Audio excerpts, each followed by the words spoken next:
This is take 2 of the Autoloader review. Take 1 was eaten by Amazon, so here we go. The Autoloader screwdriver set that you purchase for $49.95 right now is only what is included in this black zipper box. It actually comes to you in one of these really nice plastic containers that you will need to have to cut open with a pair of scissors or a knife and get your product out of there. If it was a stocking stuffer, this box is actually pretty nice. Just don't try and stuff that big thing into someone's stocking.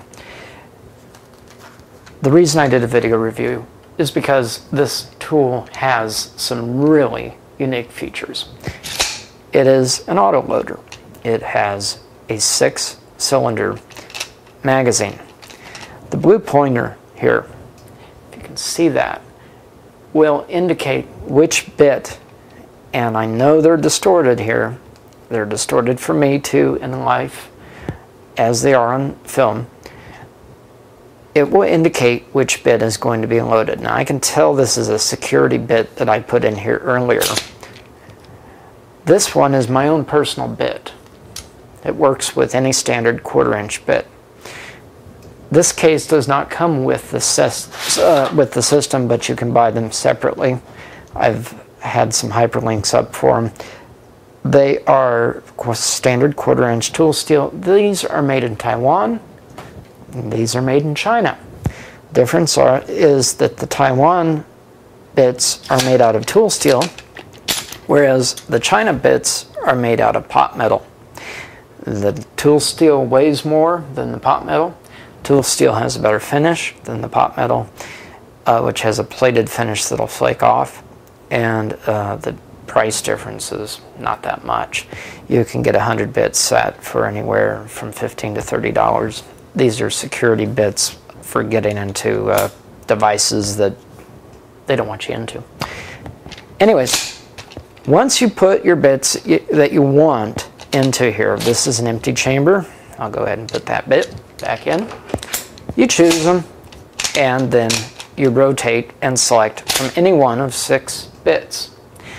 Again, some of these bits that came with it are so poor in quality, they're twisted already when they came out of the stamping machine in China, and some of them are not even ground flat as a flat head should be. They have a tilt to them.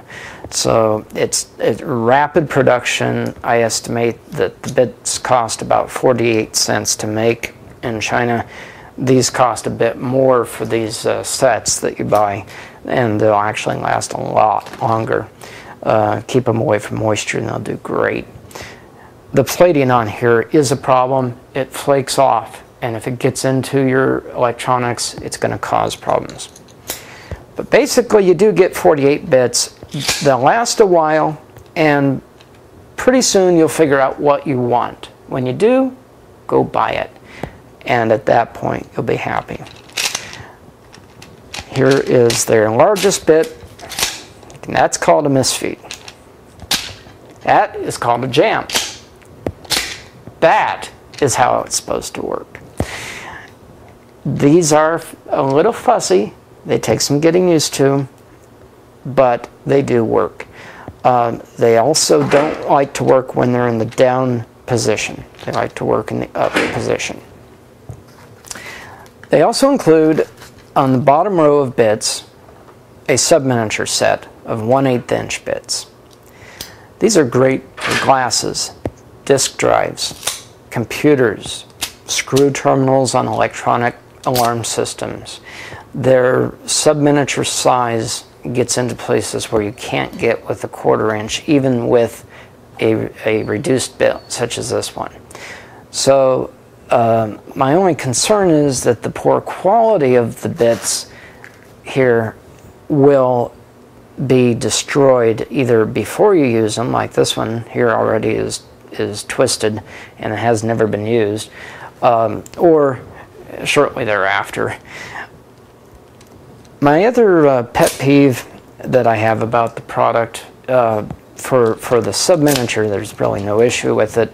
For the big one, I don't like putting plastic in line with the torque on the bit.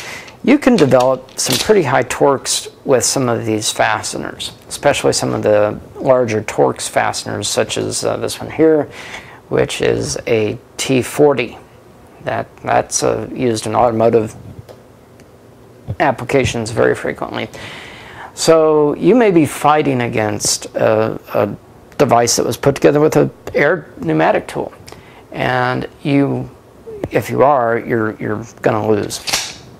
You may be tempted to put a wrench or a breaker bar onto these tools. They should never be used that way. Lastly, this is just another pet peeve. The tool here, which is a light that comes with it, I'm going to dim the lighting in the room here so that you can see the effect of this. This is has a small problem with the way it's used, and we'll try and get zoomed in here to it, that basically it lights up 3 circles but not where the screwdriver is going, and as you rotate it, those 3 circles go around the screwdriver. So I'm not impressed with this light as a device that I'd use. I'd rather see something integrated into the tool itself. This obviously gets around a lot of patents. It's included for free, and it comes with a kit.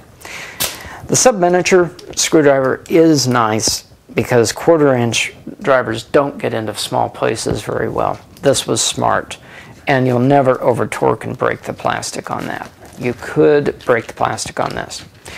The kit is from Amazon. I'd like to dedicate this review to Billy Mays, the late Billy Mays, who parted us here in 2009. He will be missed by all of his friends.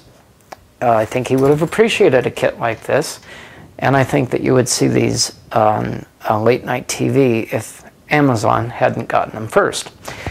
So the Autoloader screwdriver is from Amazon, backed by their no-hassle guarantee.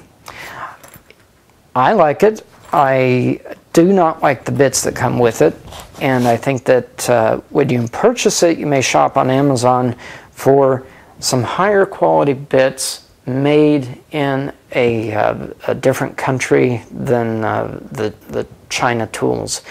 These are, like I said, Taiwan. They're great for the price. I think I paid $16 for 100 at the hardware store. You can buy any hardware store 1/4-inch bit and use with it. Now the 1/8-inch bits you're going to have a harder time finding because that's sort of a non-standard size. You may have to use the ones that come with it until you can find them on sale. That's it. That's the end of the review. If you have any comments, feel free to send me an email. My address is in my profile.